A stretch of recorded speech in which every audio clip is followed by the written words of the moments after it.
Uh, I, I mean, you are a cook. What inspired you to be a cook? Well, being a cook, being a chef, actually. Being a chef. Sorry, being a chef. Yes. Yeah, actually, it all started when I was growing up. I was 14 years old when I was started to help my mom to cook in the kitchen. So we had like I come from a family of five, and none of my brothers wanted to cook. Doing what my mother is doing. So one night I saw her cooking. I saw her; she was tired, and I was like, "Can I help you to do something?" What? And then, okay, she's like, "Yeah, come help me." And then she said, "Oh, you did great." The next day, everybody that was supposed to help her to cook the food, they were coming in the morning around 6 o'clock. So she was cooking until around 2. Then she's like, I need to go rest now. By morning when she came back, she found me there doing the things. And then she's like, why you do almost half of the thing I wanted to do? What happened? Why are you doing it? I'm like, Mom, I think I like this stuff. That's when she saw that this is the only person that wanted to take over what she is doing. And so from there, I was like, okay, I'm gonna start cooking a lot now. So I started helping her. I was learning. I thought I was playing, but now look at me, Jay's kitchen. Bro. Jay's kitchen. Come. Let's see Jay's kitchen. Come. Let's check it. Let's see Jay's kitchen. Here we are. Jay's kitchen. Jay's kitchen. So you, I mean, your inspiration coming from came from helping your mother because nobody was there to help your mother. You were alone. I was just alone helping her every time. And then anytime I see her doing the cooking, I feel like something is smelling nice and I feel like I just want to know. So I keep asking questions. What is this? What is that? What is this? And she keep on telling me a lot of things. So I was getting a lot of recipes as time goes on. And then alhamdulillah today, I'm doing good with myself. I'm doing good for myself. Alhamdulillah. Alhamdulillah, man. For the non-Muslim, that's like a thanks God. We appreciate so much. So what are the challenges of being a chef? Well, I would say that every business in life has its own challenges. Being a chef, number one challenge you'd have is I won't say it's a challenge though. It's the competition of the thing in the market.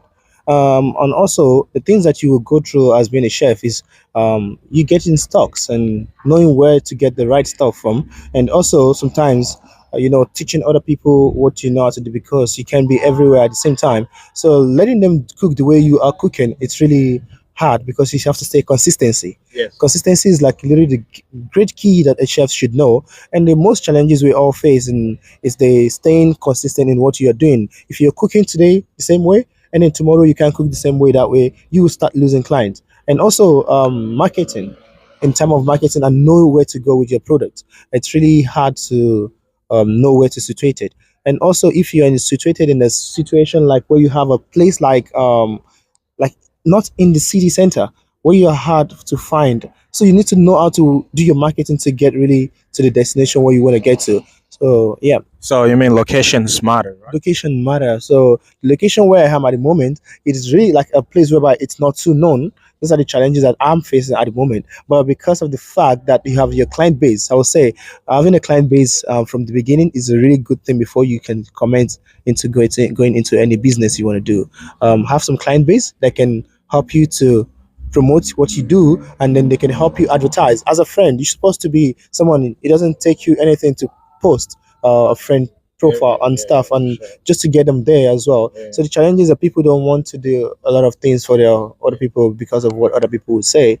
I mean, it's really a big challenge, but in the kitchen industry, it's really great. No more challenges, like as I would say, but Yo, guys. So you see, like, I mean, business wise, is it's all about locations.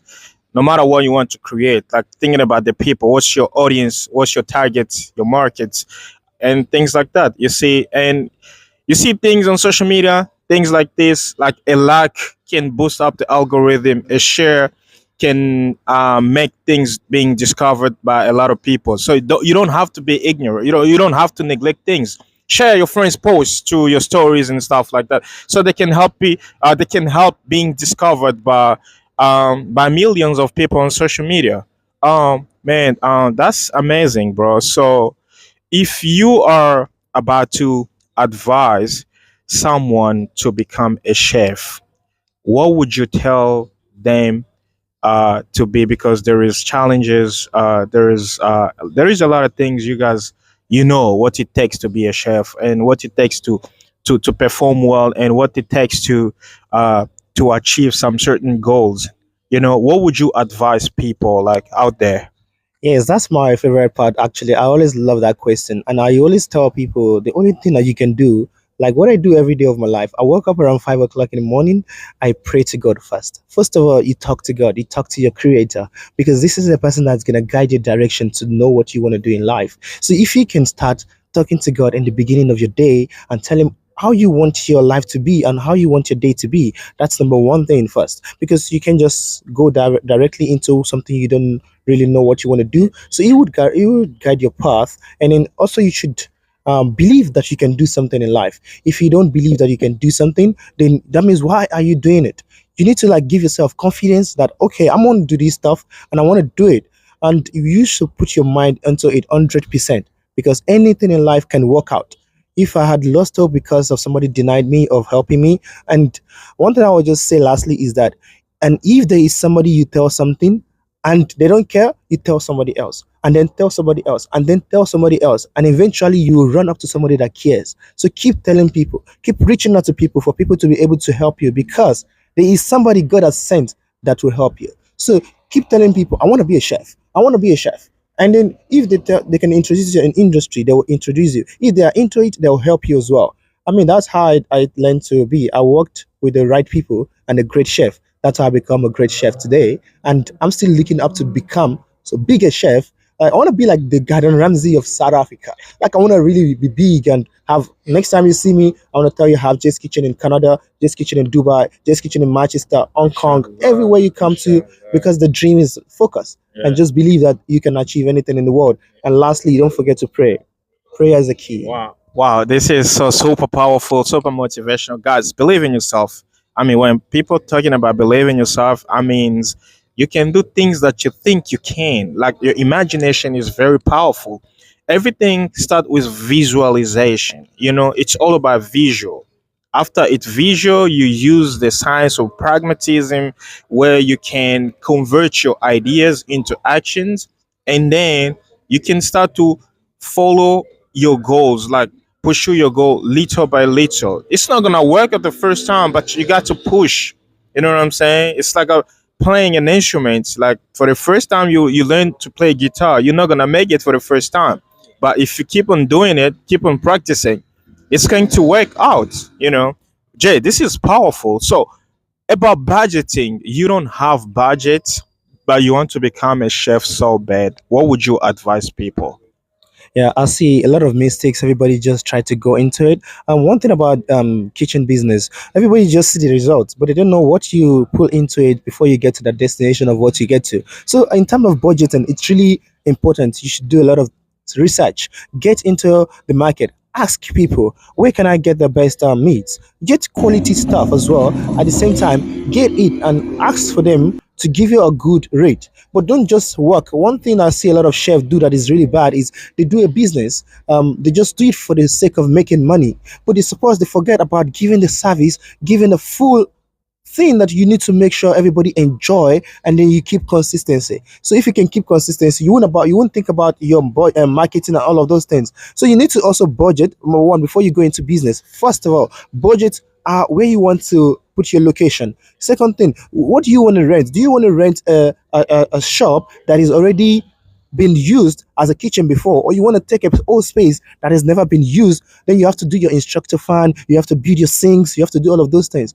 Go for a place that has already been made a little bit halfway, then you can continue. That's number one. Budget on that part. Your stocks, make sure you get it at the right suppliers that's going to be consistently giving you the same thing, not using this today, using that tomorrow differently. It's going to affect your marketing. So you need to have a lot of books that you're writing your things and your expenses, how much you started with, how much you sold today, how much you made in that day, so that at the end of the day you can calculate how much you need to have a weekly budget, monthly budget, and a yearly budget, so that you can see how where your profit is going. Because if you keep cooking and keep doing things, you just keep rolling like a circle in a circle. It doesn't have a hand. But you need to know what you're doing exactly. So budget wisely. If you have 500,000 to start, write 500,000. Write 200,000 for something, 300,000 for these, and then you know eventually how much is left, so that you can be able to manage what you are doing. And lastly, I will take stocks of all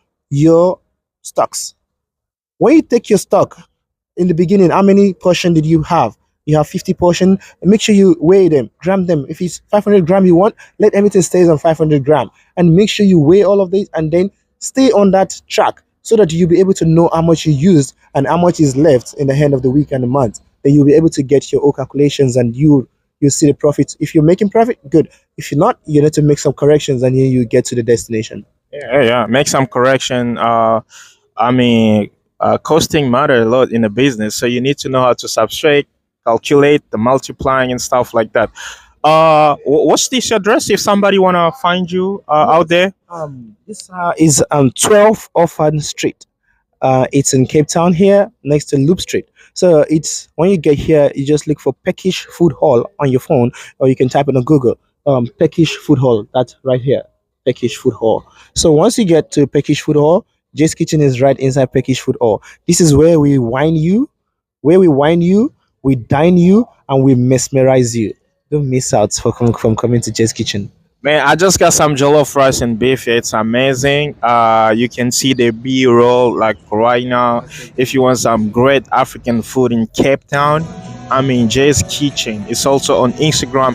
I will link everything in the description, and do not hesitate. If you see this, share. If you want to refer someone about African food, the best ever, Jay's Kitchen is the number one in Cape Town. Like my friend will say, Wisdom Joe, he says, Oluwa Jay's Kitchen, money cash fire, Lord, billionaire friend. He says, Jay's Kitchen number one of Cape Town, no other one in Cape Town. That's easy. No other one in Cape Town, man. I ain't gonna speak some PG in here, but no other one in Cape Town. That's the only way, right? So you guys come and pull up 1, 2, 3. Let's mesmerize you. Come taste the best Nigerian food in Cape Town. I got you guys. Man, I appreciate you so much, bro. This is going to be amazing.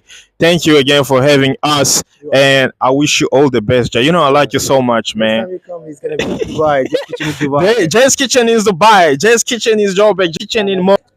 All right, guys. So if you're watching this, this is Peckish. It's halal, 100% halal. Mostly myself, I'm halal. So please share this, hit the button, subscribe, activate the bell notification so you cannot miss out every single time we post. And don't forget to support, guys. Please support. I mean, let's all be rich. That's the meaning of support. Let's all be rich. All right. I'm Kenz. I love you so much, and see you in the next episode. Cheerio. Everyone for jollof rice. All right.